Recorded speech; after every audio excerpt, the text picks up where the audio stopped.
요즘에 유행하는 말 가운데 소확행이라고 하는 신조어가 있습니다. 이 소확행은 작지만 확실한 행복, 이런 뜻을 갖고 있는 말입니다. 이 말은 일본 작가 무라카미 하루키가 자신의 수필집 랑길 한스스메 오후, 이곳에서 사용한 말인데 그 의미가 좋아서 많은 사람에게 전파되고 있는 신조어가 되겠습니다. 무라카미 하루키가 말한 작지만 확실한 행복, 이 소확행에는 이런 것들이 있습니다. 갓 구운 빵을 손으로 찢어 먹는 것, 서랍 안에 반듯하게 접어서 돌돌 말아놓은 속옷이 잔뜩 쌓여 있는 것,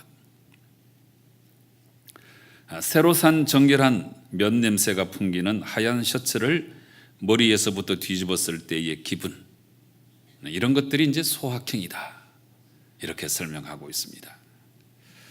아마도 소확행은 1980년대 일본 버블 경제가 붕괴됨으로써 경기가 크게 침체되었을 때에 거창한 행복이 아니고 생활 속에 소소한 행복을 추구하자 하는 심리로부터 생겨난 것 같습니다.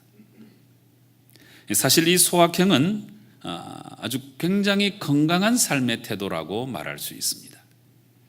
우리나라 이 트렌드 코리아라고 하는 책에서도 2018년도 대한민국의 행복 트렌드는 소확행이다, 이렇게 말한 바가 있습니다.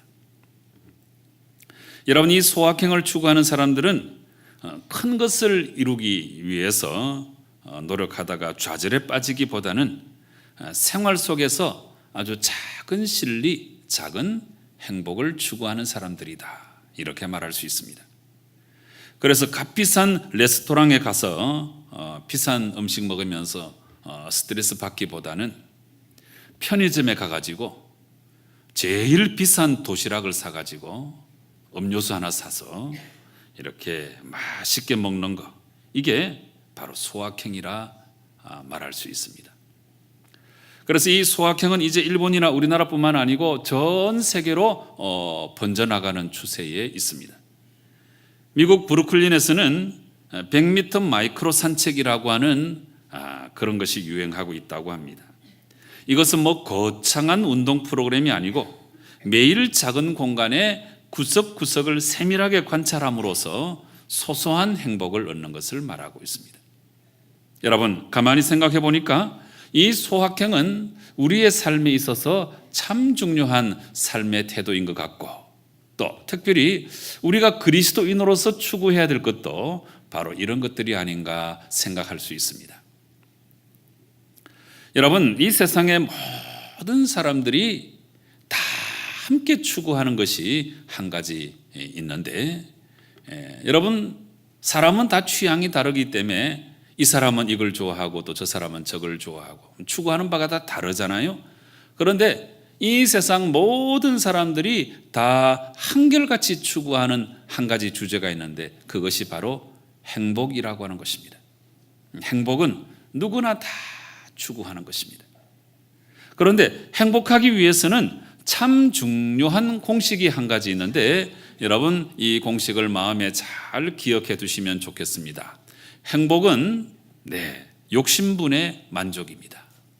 행복은 욕심분의 만족.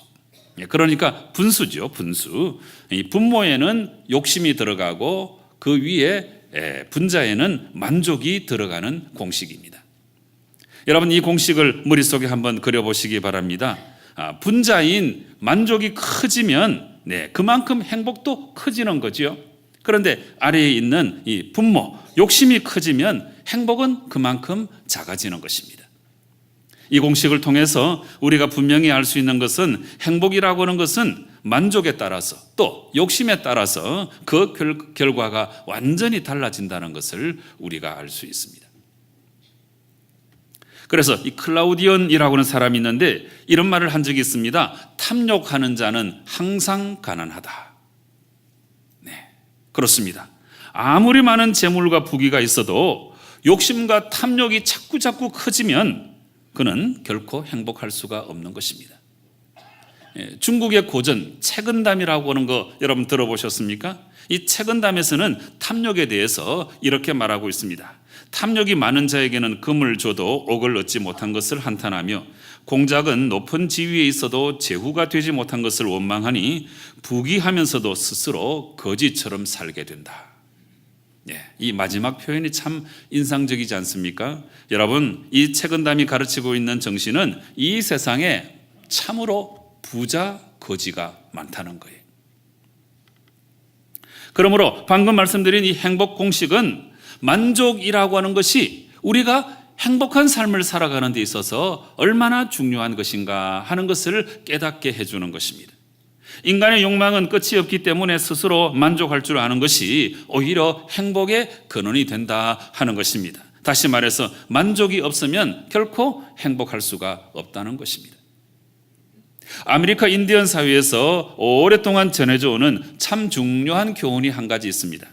한 소녀에게 옥수수 밭에 가가지고 가장 큰 옥수수를 따오라 이렇게 말을 했는데 결국에는 하나도 따오지 못했다는 것입니다. 이 소녀가 옥수수 밭에 가가지고 큰 것을 골랐겠죠. 야, 이거 딸까? 아니야, 더 큰 게 있을 거야. 그걸 또 찾은 거예요. 이걸 딸까? 아니야, 더 큰 게 있을 거예요. 이러다가 결국에 하나도 따오지 못했다고 하는 그런 이야기가 있습니다. 그렇습니다, 여러분. 만족할 줄 알아야 행복할 수 있는 것입니다. 무엇을 많이 가져야 행복할 수 있는 것이 아니고 재물의 많고 적음이 우리 행복의 기준이 되지 못하는 것입니다. 아주 단적인 예를 들어보겠습니다. 세계 여러 나라의 국민들을 대상으로 행복 지수를 조사해 보았더니 1등인 나라는 미국도 아니고 유럽의 부유한 그런 나라도 아니었습니다. 놀랍게도 행복 만족도 1등은 세계 최빈국인 방글라데시였습니다.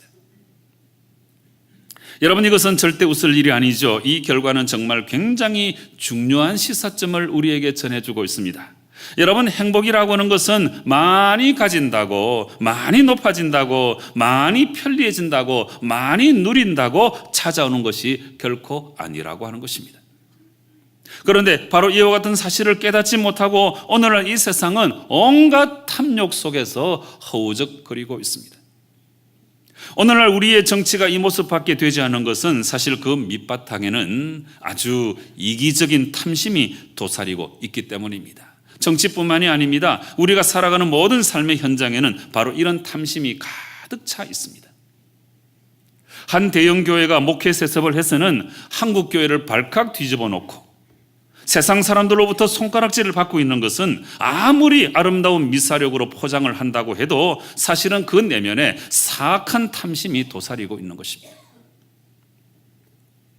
여러분, 지금 사람들의 마음마다 이기적인 욕심으로 얼룩져 있고 좀 더 많이 가지려고 아주 혈안이 되어 있는 모습을 우리는 쉽게 발견할 수 있습니다.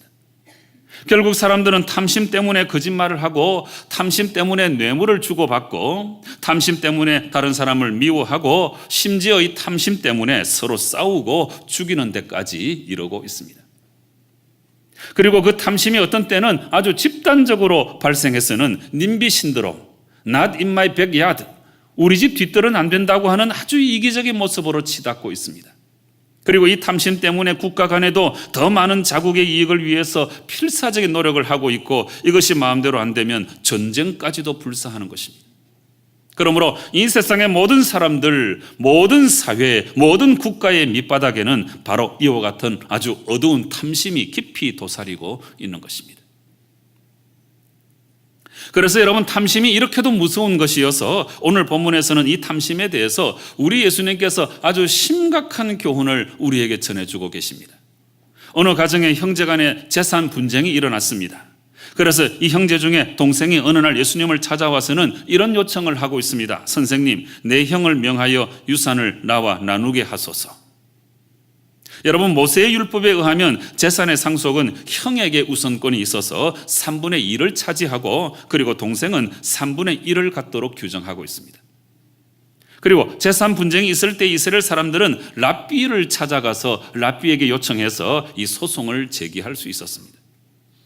그러니까 지금 이 동생은 예수님의 그 명성과 권위를 이용해서 이 재산의 3분의 1을 받기 위한 목적으로 지금 예수님께 형에게 이야기를 좀 해달라 요청하고 있는 것입니다.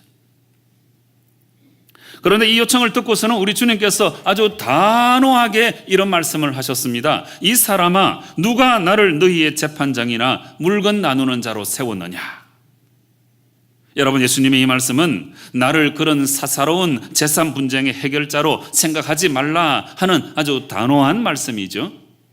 그리고 이어서 예수님은 직접적인 개입이 아니고 우리가 살아가는 데 있어서 아주 중요한 이 재물관에 대해서 참 중요한 말씀을 주셨습니다. 여러분 15절 말씀 보시기 바랍니다. 그들에게 이르시되 삼가 모든 탐심을 물리치라. 사람의 생명이 그 소유에 넉넉한 데 있지 아니하니라. 여러분, 이 말씀은 너무나 중요한 말씀입니다. 이 말씀은 오늘 우리의 삶을 진정한 삶으로 바꾸어주는 말씀이기 때문에 너무너무 중요한 말씀이 되는 것입니다. 여러분, 탐심을 물리쳐야 합니다. 그 이유는요, 사람의 생명이 그 소유에 넉넉한 데 있지 않기 때문입니다. 다시 말하면 그 소유가 넉넉하다고 우리의 생명이 생명다워지는 것이 아니라는 것입니다. 돈이 많다고, 재물이 많다고 행복해지지 않는다는 말씀입니다. 여러분, 재물이 많으면 편리할지는 모르지만 결코 평안까지는 살 수가 없지요. 편리와 평안은 절대로 완전히 다른 것입니다. 그래서 바로 이 사실을 꼭 좀 깨닫고 살라고 예수님은 그 말씀에 이어서 또 한 비유를 우리에게 들려주고 계십니다. 한 부자가 있었습니다. 한 해는 농사를 지었는데 소출이 엄청나게 많이 나왔습니다. 네, 얼마나 기분이 좋았겠습니까?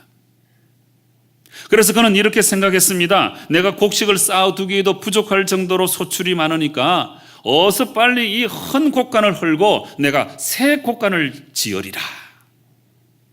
그래서 이렇게 몇 해를 쓸 물건을 많이 쌓아두고 평안히 먹고 마시고 쉬고 즐기면서 내 인생을 살아가자. 여러분, 이때 하나님께서 이렇게 말씀하셨습니다. 어리석은 자여, 오늘 밤 너의 영혼을 도로 찾으리니 그러면 네가 준비한 것이 누구의 것이 되겠느냐. 그리고 여러분, 이 비유 끝에 예수님은 이 비유의 결론을 이렇게 요약해 주고 계십니다. 자기를 위하여 재물을 쌓아두고 하나님께 대하여 부여하지 못한 자가 이와 같으니라.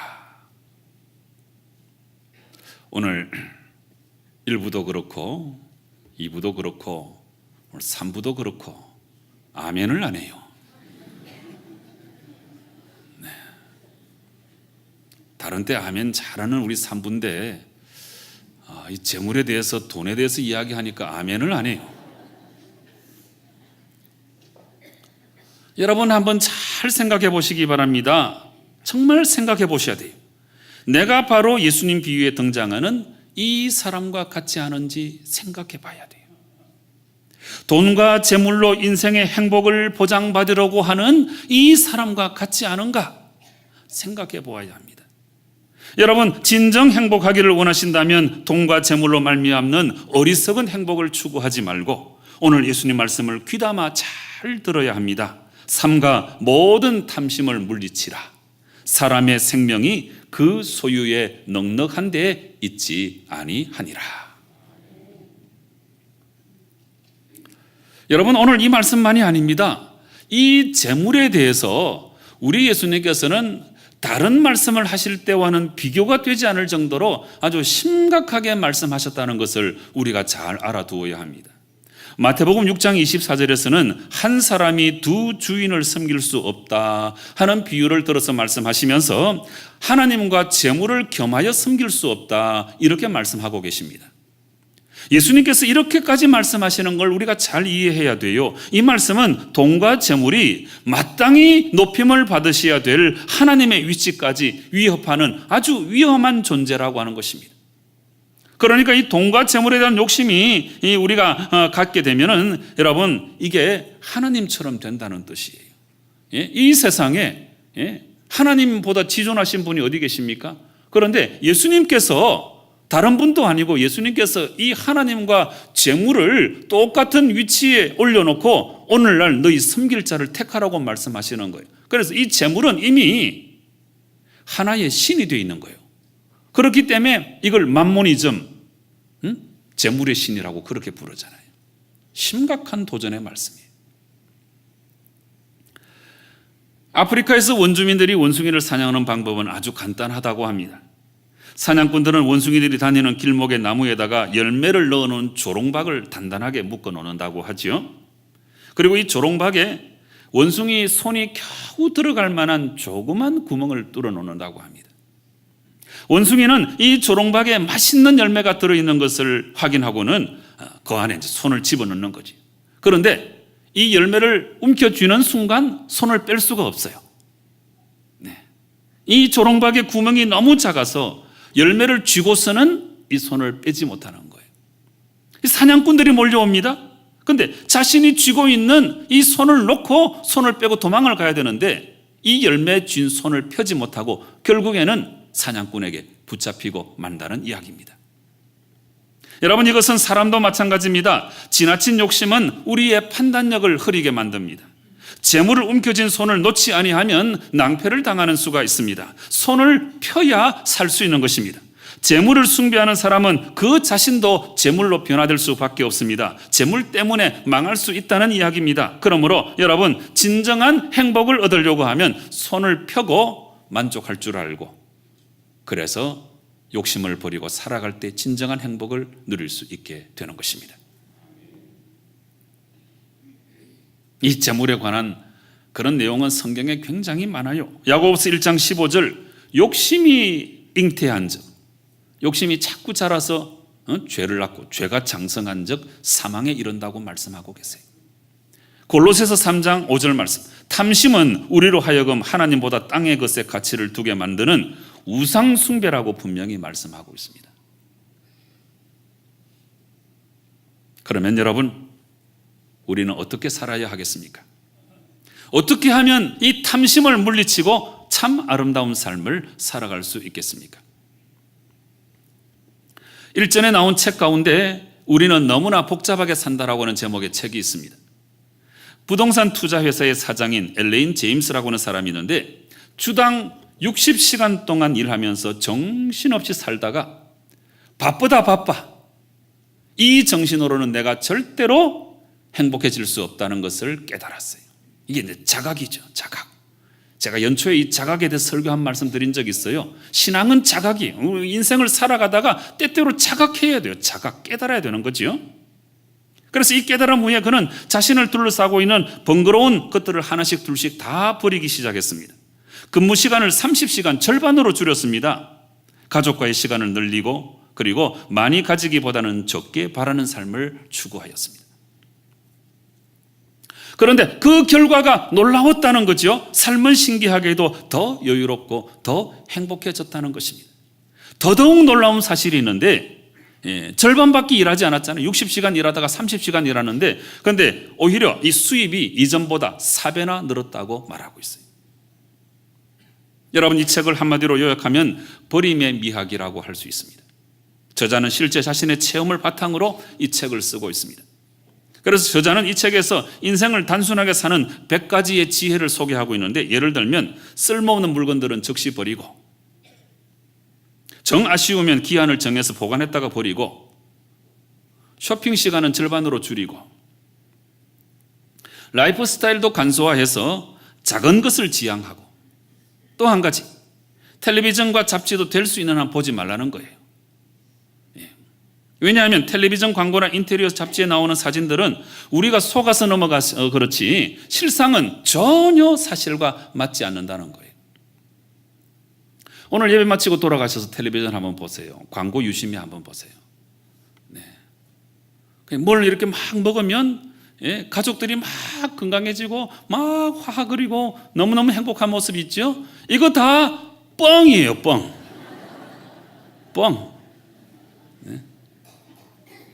어떤 곳에 살면은 또 무엇을 이렇게 입게 되면은 뭐 너무 행복이 넘쳐가지고 가족이 막 웃음꽃이 피고 말이죠. 너무너무 행복한 것 같잖아요. 다 뭐예요? 뻥이에요, 뻥.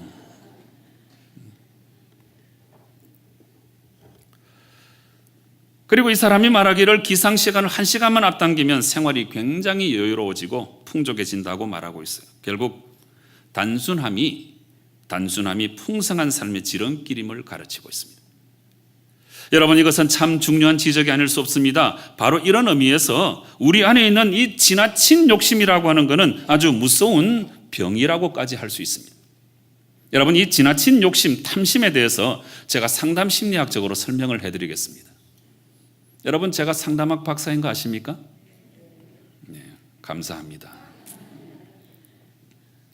인간은 발달 단계에서 아주 어렸을 때 한 2-3살 때에 이 애착을 형성합니다. 애착, 어태치먼트라고 하는데,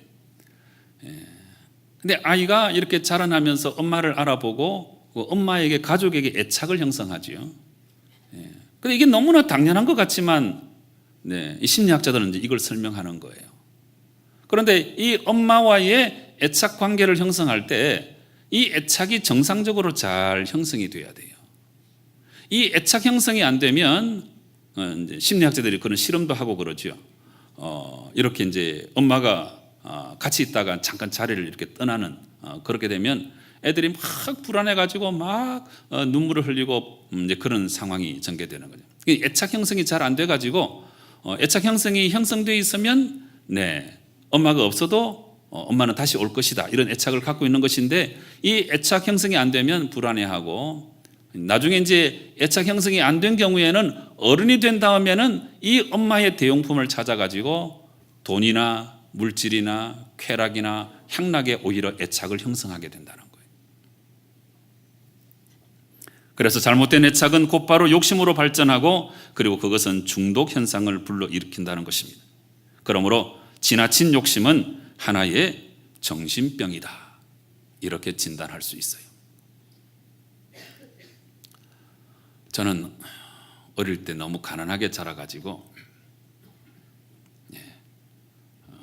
식탐이 좀 있어요. 식탐.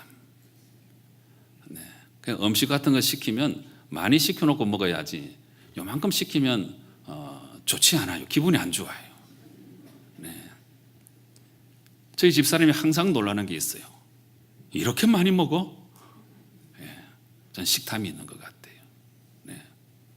근데 어렸을 때 우리가 엄마와의 애착 관계에 실패하면 나중에 다른 데 애착을 두게 된다는 것이 심리학자들의 설명이에요. 사랑하는 성도 여러분, 그래서 이 욕심은 사람을 쉬지 못하게 만들어요. 욕심은 사람들 마음에서 평안을 다 빼앗아 갑니다. 욕심은 가장 중요한 것을 바라보지 못하게 만듭니다. 행복하려고 욕심을 추구했는데 오히려 욕심은 행복은 가져다 주지 아니하고 만병의 근원인 스트레스만 가져다 주는 것입니다. 욕심은 불편한 인간관계를 가지고 옵니다. 욕심은 또한 하나님과 진리와 상반되는 자리에 서게 만듭니다. 그래서 욕심의 결국은 죄와 죽음입니다. 마지막에 욕심은 우리를 지옥으로 안내하는 것입니다. 여러분, 우리 인생이 과연 무엇인가 하는 것을 정말 잘 생각해 보셔야 돼요. 우리가 뭐 이렇게 저렇게 살다가 뭐 떵떵거리며 사는 사람도 있고 가난하게 사는 사람도 있겠지요. 근데 모든 사람 앞에 정말 이 세상을 살아가는 동안에는 뭐 공평할 수 없겠지만 모든 사람에게 공평한 게 한 가지 있어요. 뭡니까? 죽음이에요. 죽음. 누구에게나 다 이 죽음은 찾아오지. 죽음 찾아오면 돈 많다고 뭐 나중에 오라고 그럴 수 없잖아요. 그런데 우리가 마지막에 입는 그 죽음의 순간에 입는 옷 한 벌이 있죠. 수의죠. 수의. 수의에는 여러 특징이 있는데 가장 중요한 특징, 수의에는, 수의 장만해 놓으신 분들 오늘 집에 가서 장롱 한번 열어보세요. 수의에는 호주머니가 없어요. 지금 우리가 입고 있는 옷은 호주머니가 많아요. 굉장히 많습니다. 안주머니, 뭐 바깥주머니, 뭐 앞주머니, 뒷주머니. 남자들 정장 이 바지 이 허리춤에는 조그만 주머니 하나 있어요. 비상금 주머니, 꼭 알아두세요. 여자. 주머니가 많아요. 수십 개가 돼요. 그런데 수의는 주머니가 없어요. 500원짜리 동전 하나 갖고 가지 못해요. 그럼에도 불구하고 우리는 욕심 부리고 또 욕심 부리고 가지고 또 가지고 탐심을 부리다가 결국에는 다 놓고 갈 것인데, 여러분, 이렇게 살아가는 우리의 삶이 이게 무슨 의미가 있습니까? 돈과 물질에서 자유함을 얻으시고 반듯하고 아름다운 삶을 살아가시기를 바랍니다.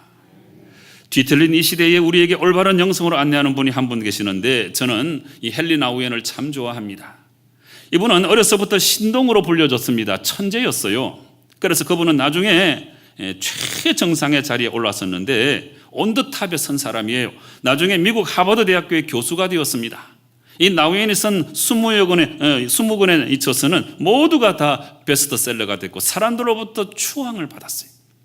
그런데 어느 날 이 헨리 나우엔은 이 보수와 명예를 보장하는 하버드 대학교 교수직을 사임하고 정신지체와 보호시설인 데이브레이크로 들어갔습니다. 그곳에서 그분이 하는 일은 정신지체아들의 대소변을 받아내고 목욕을 시키는 일이었습니다. 제가 이 데이브레이크에 가봤어요. 아주 오래전에 제가 캐나다 토론토에 유학생 집회 코스타 강사로 갔을 때 이 데이브레이크 일부러 제가 찾아가 봤어요. 창구처럼 지어졌어요. 흐름해요.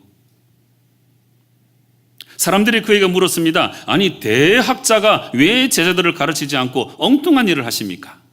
헨리 나우엔이 이렇게 대답했습니다. 잘 들어보시기 바랍니다. 나는 그동안 성공과 인기라고는 이름의 꼭대기를 향해 오르막길만 달려왔습니다. 그런데 한 장애인을 만난 후에 이제는 내리막길을 통하여 예수 그리스도를 만날 수 있다는 사실을 깨달았습니다. 이 자각이죠.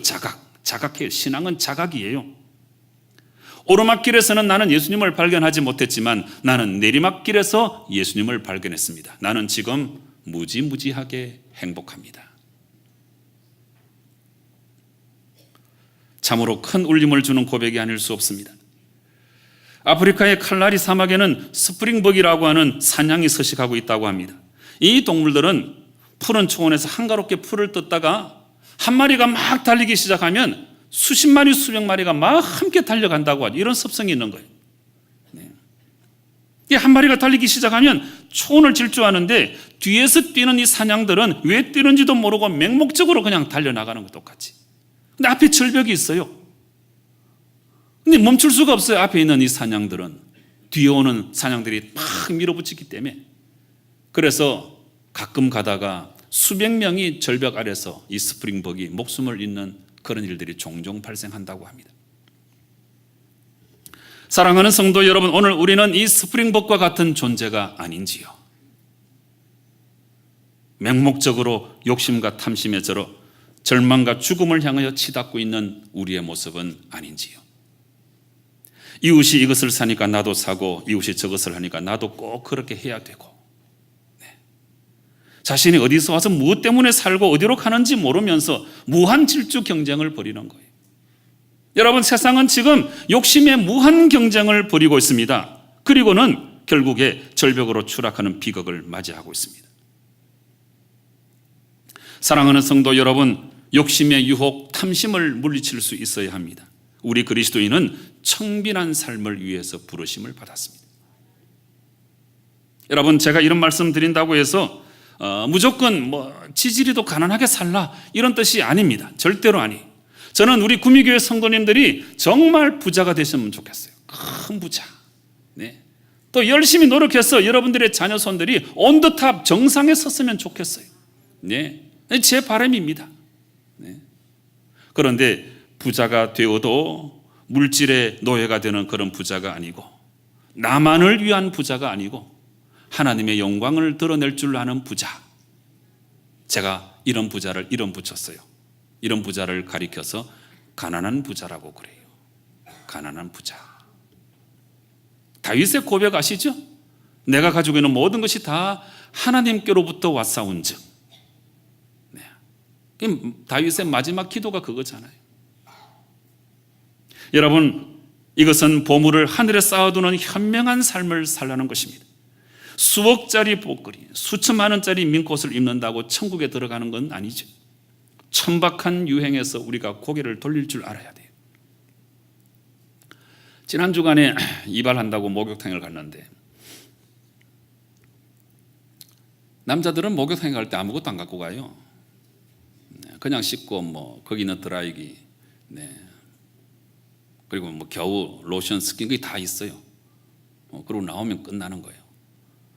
여자분들은 보통 목욕탕 갈 때 36가지 가지고 간다고 그러던데, 그게 무엇인지는 아무도 몰라요. 그리고 여성분들은 목욕탕에 가면 수건을 2장 딱 주죠. 입구에서 그거 봤어요. 수건을 갖고 집에 가나 봐요. 근데 제가 머리를 깎고 들어가서 이제 샤워하고 이렇게 나와서 이제 드라이를 이렇게 하는데 옆에서 한 사람이 아까부터 나와 있었는데 제가 드라이 다 마칠 때까지 이제 계속 뭘 하는 거예요. 그 사람 앞에 보니까 여성분들이 갖고 다니는 이만한 바구니가 있어요. 거기에 화장품이 10가지가 들어있더라고요. 이걸 또 바르고 뭐 저걸 바르고 머리 뿌리는 것도 한 서너 가지 뿌리고 막 그래요. 한 대 쥐박아 주려다가 내가 그냥. 뭐 그렇게 하면 행복합니까? 너무 지나치게 막 유난을 떠는 거잖아요. 여러분은 진실로 부자가 되시되 아름다운 부자가 되시고 하나님의 영광을 위하고 불쌍한 이웃들을 위하여 사랑을 베풀 줄 아는 가난한 부자가 되시고 여러분의 보물을 하늘에 쌓아두는 사람들이 되어서 하나님의 영광을 위하여 물질도 사용할 줄 아는 여러분 되시면 좋겠습니다. 사도 바울은 이렇게 고백한 적이 있죠. 빌립보서 4장 11절 이하에 내가 궁핍함으로 말하는 것이 아니니라. 어떠한 형편에든지 나는 자족하기를 배웠노니 나는 비천에 처할 줄도 알고 풍부에 처할 줄도 알아 모든 일 곧 배부름과 배고픔과 풍부와 궁핍에도 처할 줄 아는 일체의 비결을 배웠노라. 얼마나 멋있습니까? 재물이 있으면 하나님께 감사하고 없으면 없는 대로 또 청빈한 삶을 살아가고 무엇보다 중요한 것은 내가 가지고 있는 모든 것이 다 하나님의 것이라고 하는 자각을 가지고 하나님의 영광을 올려드리고 불쌍한 이웃들을 돕고 살아가는 탐심을 물리치고 진정한 행복을 누리며 살아가는 성도 여러분 되시기를 주님 이름으로 축원합니다. 기도하시겠습니다. 아버지 하나님, 온 세상이 탐심에 절어 살아가고 있사온데 이 세상 속에 살아가면서 우리도 세상 사람들이 추구하는 것 함께 추구하며 스트레스 많이 받고 고통 중에 살아가는 우리의 모습은 아닌지 깊이 돌아보게 도와주시고 오늘 예수님께서 삶과 모든 탐심을 물리치라 사람의 생명이 그 소유에 넉넉한 데 있는 것이 아니라고 말씀하시는 그 의미를 깊이 깨달아서 모든 탐심을 물리치고 하나님께서 내게 귀하고 아름다운 것 주셨으면 나만을 위하여 사용하지 아니하고 먼저는 하나님의 영광을 위하고 또 불쌍한 이웃들을 돕는 데 사용하며 우리의 보물을 하늘에 쌓아두며 살아가는 저희들 되게 역사하여 주시옵소서. 예수님의 이름으로 기도드리옵나이다. 아멘.